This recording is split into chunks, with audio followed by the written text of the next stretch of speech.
Hello, I am Megan, and welcome to Battle Royale with Cheese, the website you can get all of your TV and film news, reviews, and trailers. And my voice is still shaky. Apologies that this review is actually quite late. I did put up a community post about this, but I've been struggling to get tickets for Wicked for Good. Yeah, all of the showings have pretty much been booked up. So it's taken me a while to try and get tickets for this. So yeah, apologies that this is late, but I finally went to go see Wicked for Good, which is Act 2 of Wicked, which is the West End musical. I went with my sister once again, who has seen the musical before at the West End.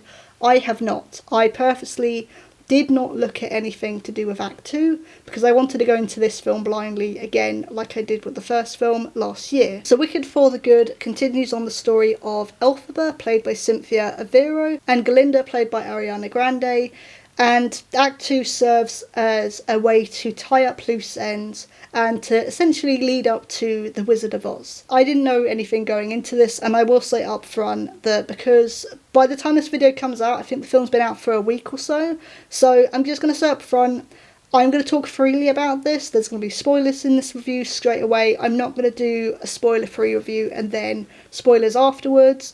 I'm just going to talk freely about the film, so this might also be a bit of a jumbled up mess, so I apologise in advance. But I figured because this is quite late, there's not really much point me doing spoilers now. I feel like a lot of people have already gone to see this. It's been extremely popular, like I said at the beginning of the video. The showings at my local cinema have been sold out for quite a long time, which is actually quite rare for my cinema, which is also a good sign. So yeah, but I really enjoyed this. I was a bit nervous because this film is shorter than the first one. I know that it has to tie up loose ends. I know that it has to eventually get to the beginning of The Wizard of Oz and how that ends up happening. So I knew that going into this, but I was like, okay, if it's shorter than the first film, how are you going to do this? I think it's like half an hour shorter or something. And actually, they did this really well. Like with the first film, Cynthia and Ariana are amazing. They are actually incredible.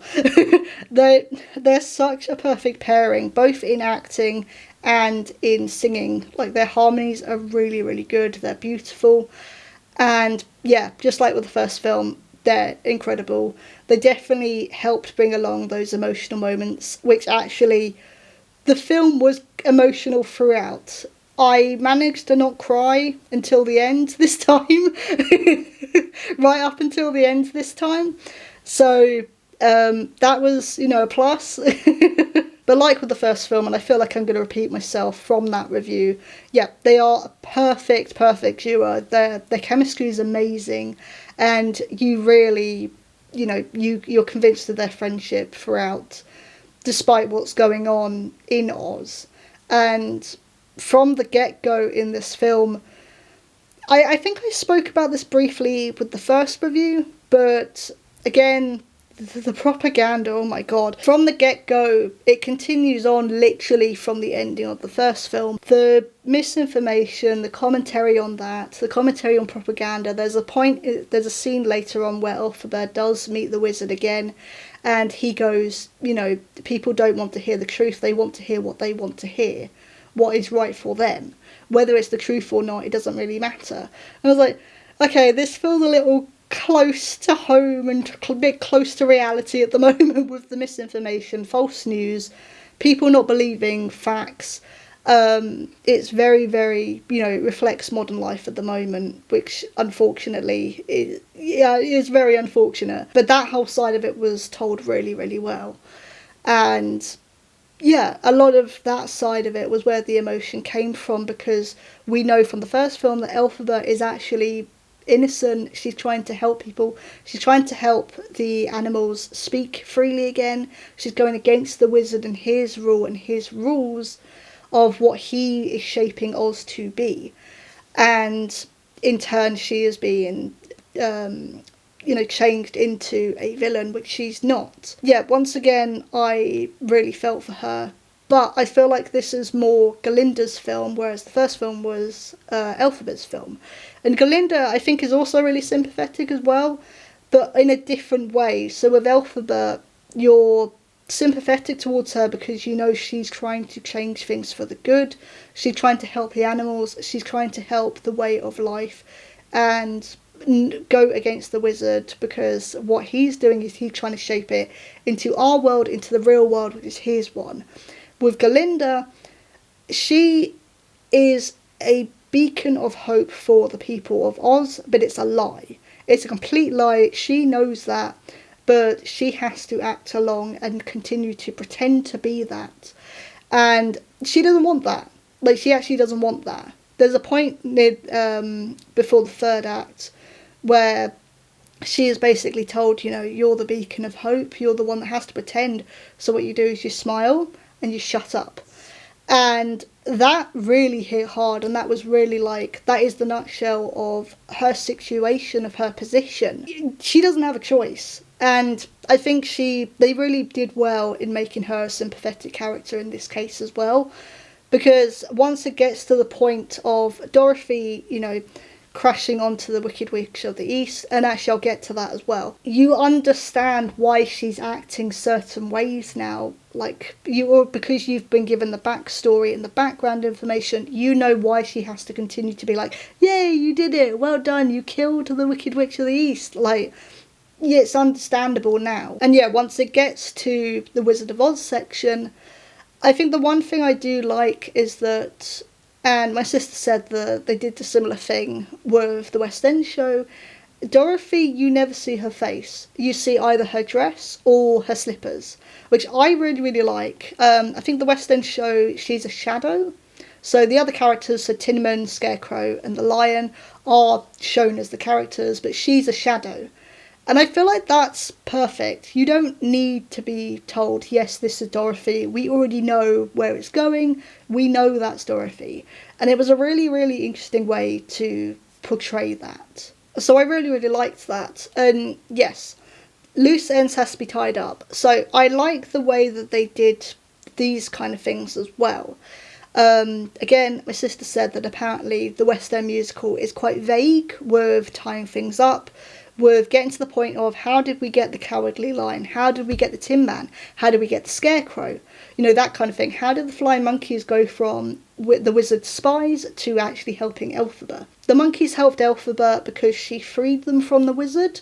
The Cowardly Lion is the cub that she rescued in the first film, so she thought she rescued it, and actually turns out that the lion was actually quite comfortable with the way of its life, and because it was just freed and let out into the wild, it didn't know how to survive, so it became cowardly from that, which is a really interesting turn of events. Like, yes, you could do good and think you're doing good, but it may not have the results that you want it to have. Yeah, you may think you're doing good and may think that will lead to good results, but reality can say otherwise sometimes, which I think was an interesting thing to portray. The Tin Man ended up being Bok, who was Nessa's boyfriend, and I think this felt a little bit rushed in the way that they did this. Essentially, because the Tin Man is the one that wants a heart, Nessa, who is Elphaba's sister from the first film, she essentially says, like, oh, you stole my heart and, you know, you don't have one and blah, blah, blah. So it's that kind of thing, but it felt a bit like, okay, it feels like you have to have an explanation there. It's okay enough, but it still felt a little bit rushed. I think the one thing with the Tin Man that I did get confused on, there's a moment where the film of The Wizard of Oz is essentially happening. The wizard has told her that I want the broom of the Wicked Witch of the West, to prove that she's dead. So she goes off, and the Tin Man essentially tells the citizens of Oz, oh, I don't want a heart, like, she made me heartless and that's what I'll always be. But in The Wizard of Oz, that doesn't make sense, because in The Wizard of Oz, he wants a heart. Like, that's what he wants. So there are some inconsistencies between the film and, well, between the two films and the musical. So I did get a bit confused on that one. The Scarecrow is Elphaba's boyfriend and love, who was supposed to marry Galinda. I think his name was Fiyero. I apologise, I can't quite pronounce his name. I kept forgetting his name as well throughout the film, because he's not mentioned by name too much. So this is Jonathan Bailey, and I think he's really, really good in this as well. But he ends up being the Scarecrow, and actually, I think it's interesting with the Tin Man and the Scarecrow of how they come to be, because they essentially, it's the monkey's paw. They become those characters because Elphaba is trying to help or fix them with her boyfriend. He has been basically going to be punished for treason against Oz, and she wants to make sure that, well, he never bleeds, he never breaks any bones, he never dies. So what the spell that she cast to do that, it turns him into a scarecrow. So she got her wish, it did what she wanted it to do, but she thought he was going to stay human. Again with the Tin Man with Bok, she tries to fix him from a broken spell that Nessa tries to give him to make him hers, and again that goes wrong. So it just seems to be that she keeps trying to do good, but it goes wrong through no fault of her own. It just happens. And I think that's where the sympathetic side also comes in with Elphaba as well. She is trying to do good, it's just the world doesn't seem to want her to do that and keeps going against her. I think the ending I was a little confused on. So yeah, like I said, it does go through the Wizard of Oz up until the end where the Wicked Witch of the West actually melts. And at the very, very end, it shows that her boyfriend actually created a trapdoor for where she melted into. She ends up still alive, and they go off together and go into the lands beyond Oz. And I got a little confused on how that worked. So the only thing I can think of is, like, she pretended to melt. That's the only thing I can think of. And then, like, sort of teleported into the trapdoor underneath her. And that's how she's still alive. Yeah, I was a little confused on that part, but that's kind of my guess of what happened. So the only problem, aside from the Tin Man problem that I mentioned, the only other problem I had was the songs. They're not that memorable. Even now, I only remember one of them, which was in the trailer, and that's it. Like, they're not really that memorable. I feel like the musical saved all the good ones for the first act. They're there. I don't know. I think they served their narrative purpose, but overall, I've already unfortunately forgotten about them. So, the Act 1 songs are better, in my opinion anyway. I don't know if that's the general sort of mindset when it comes to this musical, but in terms of what I think the Act 1 songs were stronger, while the Act 2 songs serve a narrative purpose. There's a reason for them.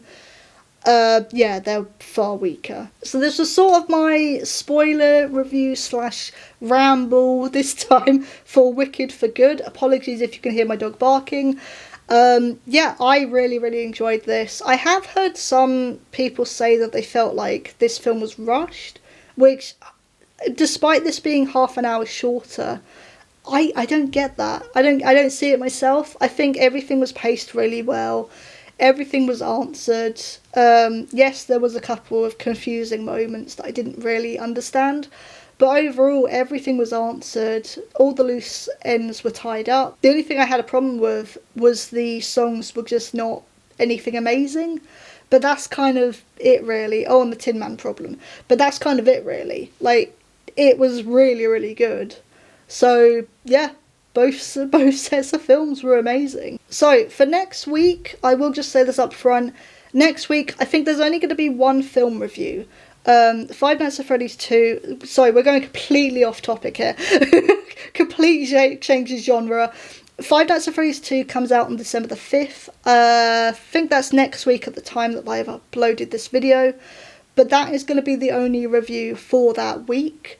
And then the following week, I'm going to do a spoiler, reference and Easter egg video for that film.